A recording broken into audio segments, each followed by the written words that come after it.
Hola a todos, hoy vamos a resolver un ejercicio del capítulo 20. El ejercicio que vamos a resolver es el 20.41. Entonces, usted construye una máquina térmica que utiliza un molde de gas diatómico ideal en el ciclo mostrado en la figura 20.5.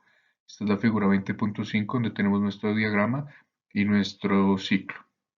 Entonces, la parte A demuestra que el segmento AB es una compresión isotérmica. B. ¿Durante cuál segmento o segmentos del ciclo el gas absorbe calor? ¿Durante cuál segmento o segmentos cede calor? ¿Cómo lo sabe? C.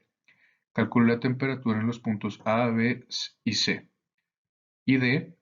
Calcule el calor neto intercambiado con los alrededores y el trabajo neto que realiza la máquina en un ciclo.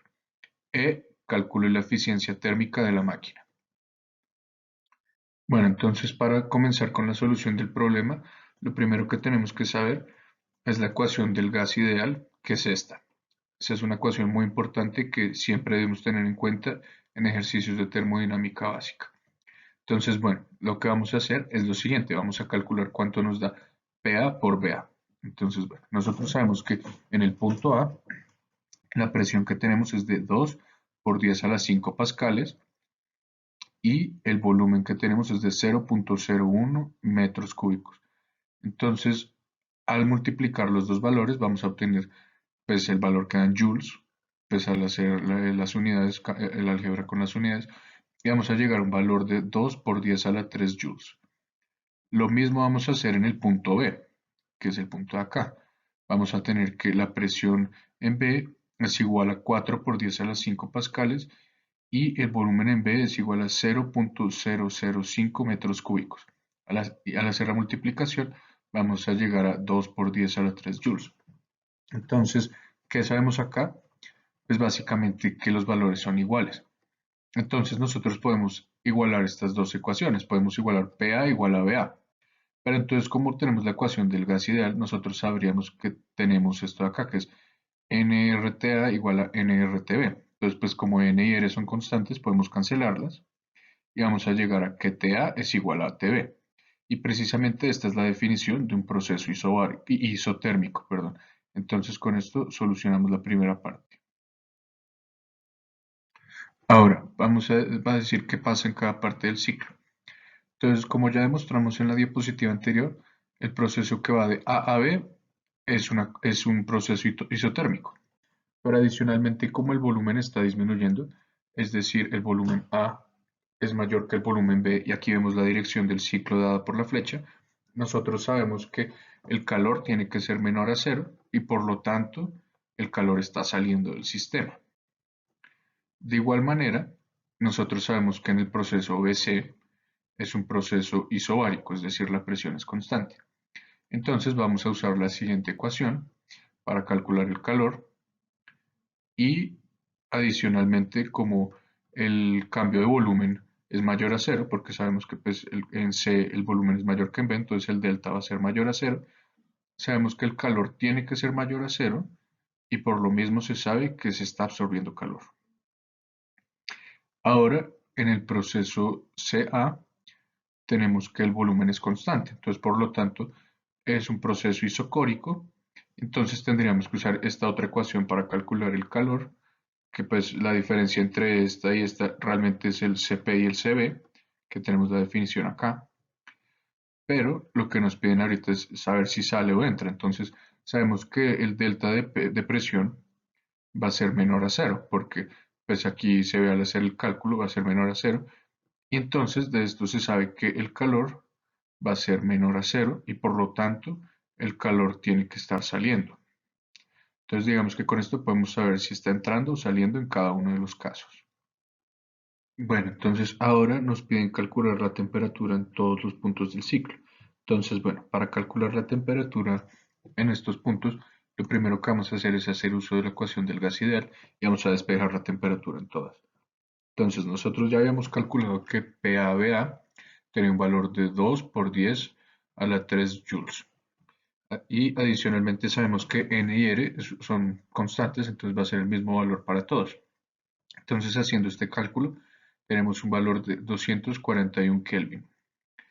En el caso de TB, dado que PABA es igual a PBBB, sabemos que vamos a tener la misma temperatura. Entonces es un cálculo sencillo dado que es igual al anterior. En el caso de TC es un poco más complejo, pero no porque sea difícil, sino porque tenemos que darnos cuenta de un pequeño detalle, y es que en el punto C la presión es 2 veces mayor que en el punto A, por ejemplo. Entonces, pues sabemos que tenemos que agregarle aquí un 2. Entonces, 2 por 2 por 10 a la 3 joules, que realmente pues es un 4. Entonces, haciendo el reemplazo de los números, vamos a llegar a que realmente es multiplicar este resultado anterior por 2. Entonces, tenemos que es 482 Kelvin. Entonces, ahora nos piden calcular el calor en cada uno de los procesos. Entonces, primero, pues tenemos que saber que la ecuación para calcular el calor en un proceso isotérmico es la siguiente. Entonces, vamos a calcular el calor que está entre A y B. Entonces, bueno, nRT, pues sabemos que va a ser constante porque T es una constante porque es isotérmico, multiplicado por el logaritmo natural del volumen 2 sobre el volumen 1. Entonces vamos a reemplazar los valores. Estos valores ya los conocemos. Una mol, R es la constante. Este lo calculamos en la diapositiva anterior. Y ahora simplemente vamos a reemplazar los valores del volumen. Entonces, sabemos que 0.005 sobre 0.01 va a ser igual a menos, pues, o sea, va a ser igual a un número negativo, precisamente porque pues, va a ser mayor la parte de abajo del denominador. Entonces, como esto es mayor, esto es más chiquito, el número que va a estar acá va a ser menor a 1. Entonces, el logaritmo natural de un número menor a 1, entre 0 y 1, es un número negativo. Entonces, por eso tenemos que es menos 1.39 por 10 a la 3 joules. Ahora, para calcular el calor del proceso BC, como sabemos que es un proceso isobárico, podemos hacer uso de esta ecuación y sabemos que el valor Cp, que ya lo habíamos visto en una diapositiva anterior, para el gas ideal es de 7 medios, gas ideal diatómico. Entonces, reemplazando, T ya lo habíamos calculado, llegamos al valor de 7.01 por 10 a la 3 joules. Y finalmente, para calcular el valor del calor entre C y A, sabemos que es un proceso isocórico, entonces usamos la siguiente ecuación, ya no usamos el Cp, sino que usamos Cb, entonces ya no es 7 medios, sino 5 medios, y sabemos que el delta de temperatura es negativo, porque la temperatura, pues aquí cambia, no es un isotérmico, sino un isocórico, entonces está cambiando. Entonces sabemos que la temperatura, o sea, no es que la temperatura como tal sea negativa, porque no se puede por la definición de Kelvin, sino que es el delta de temperatura el que queda negativo. Entonces por eso llegamos a menos 5.01 por 10 a la 3 joules. Entonces ahora nos piden calcular cuánto es el calor total. Entonces pues el calor total simplemente va a ser la sumatoria de estos tres que teníamos acá. Eso al final nos va a dar 610 joules.